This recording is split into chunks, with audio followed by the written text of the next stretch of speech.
Hi students, welcome to HSC Earth and Environmental Science and Module 8 on Resource Management.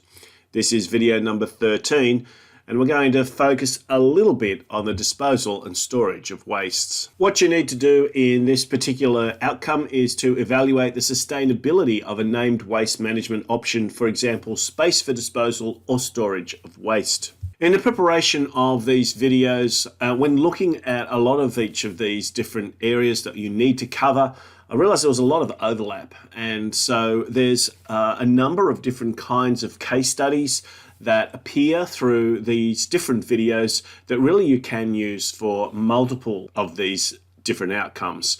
And so whilst we are predominantly in the Port Stephens Council, and so therefore in the final, or not the final one, but the next video, we'll have a little bit more of a look at Port Stephens. We've also got some students who live in the Central Coast.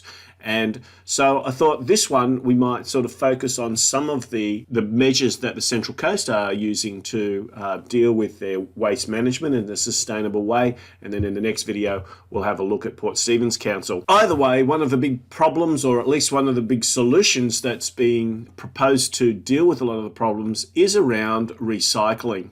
And that's really one of the focus areas for the Central Coast Council, is to try and look at not just the amount of waste that's being generated, but exactly how successful that they're being in getting that to be recycled. You'll see that there are a number of councils who've recently come up with a resource management strategy or a sustainable waste management plan, and these are ongoing and they are designed to encourage people to think about this issue, or at least I guess to generally raise awareness about the issue of waste generation and what we're doing about trying to address issues associated with disposal and storage of waste. So in general, there's a couple of things that we kind of need to look at on our checklist. The first, and a couple of these we've already talked about in previous videos. So the first one, and the most obvious one, is increasing population size, not just in the Central Coast or in Port Stephens, or anywhere else in New South Wales for that matter, but around the world,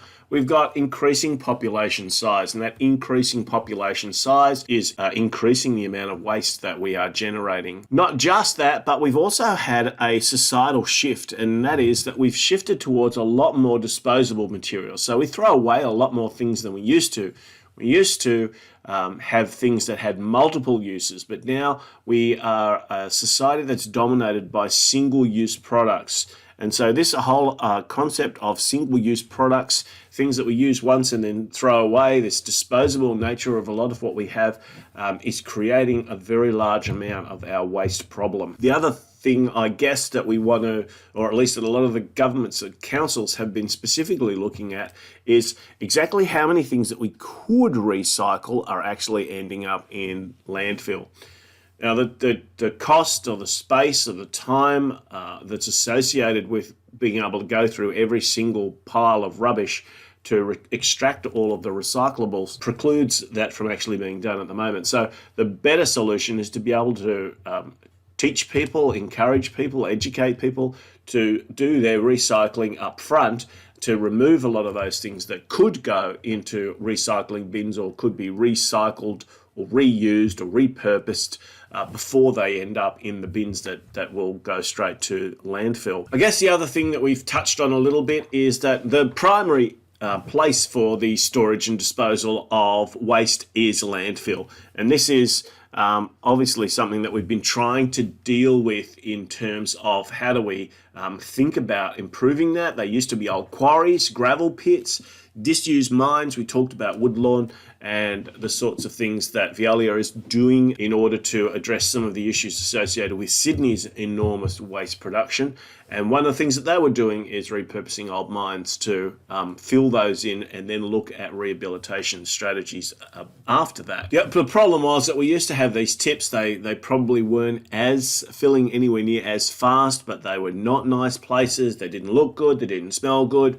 And we didn't pay very much attention to the two, I guess, key problems: the smell and the odors, the gas emissions, particularly methane that was coming out of these tips, and also the water that was not going up but going down. It was actually leaching through the soils and taking some hazardous, dangerous organic material, heavy metal, ions, into our water supplies and therefore spreading them around our environments. So one of the Central Coast's strategies to try and address this problem was firstly to improve a lot of the processes around landfill. And so we've talked in other videos about sanitary landfill, some of the ways of trying to contain that much more effectively.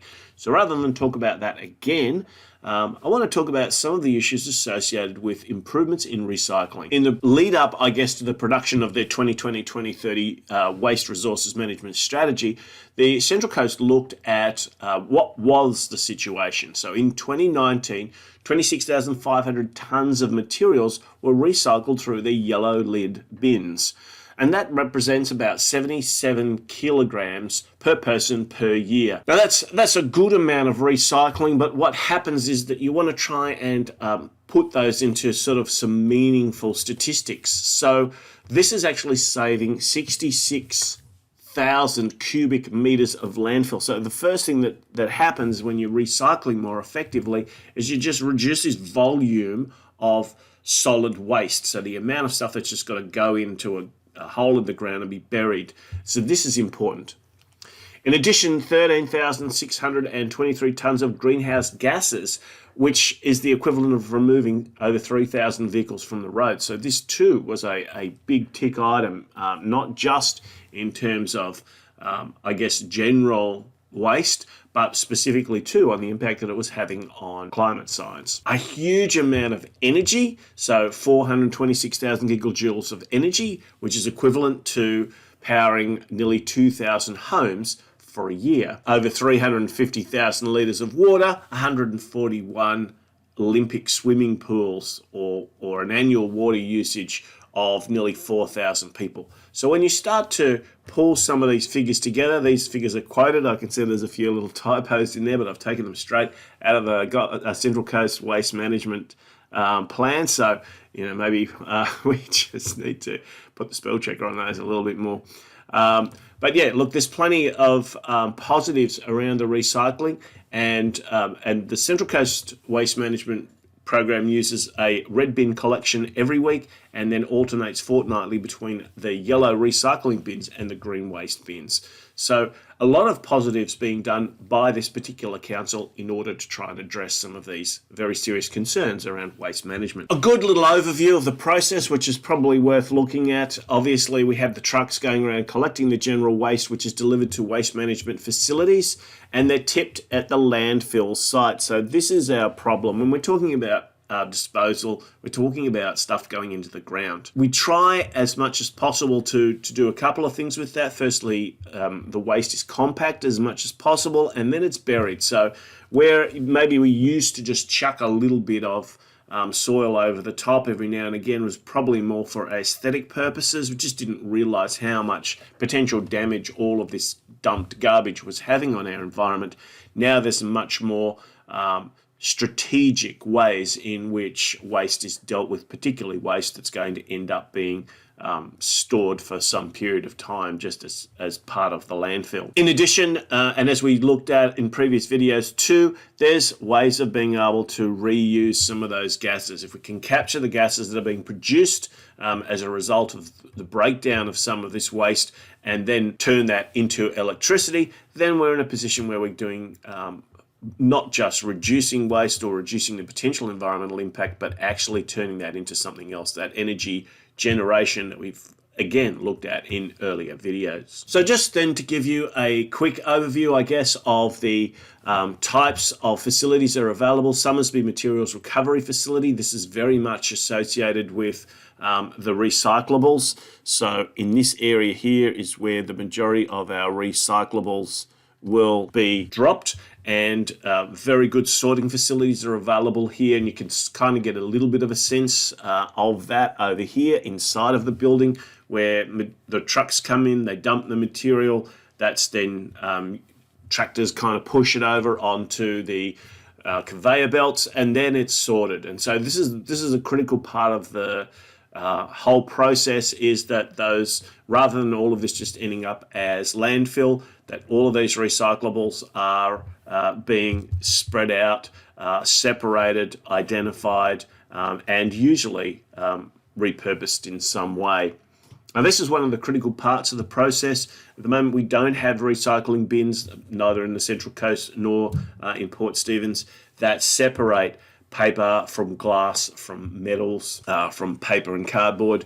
Everything just goes in the same bin. So part of the important process that has to occur after the fact is for all of these things to then be separated out so they can then be successfully reused. So a final word, a number of councils have obviously been seeking to address the issues around waste management, and Central Coast is no different. And there's a number of interesting videos that most of them have on their websites. So if you go to your local council and go into waste management, you're sure to find something where there's some sort of awareness raising for the community, for the local council area, and some idea about the strategic plans that they're putting in place in order to try and reduce their waste footprints, in order to try and be more effective with their recyclables, and usually with some specific targets that they're looking at for some 5 to 10 year plan. We're going to look in the next video at a similar sort of story and how that rolls out in terms of the Port Stephens Council, but I'll save that for the next video. Thanks for watching.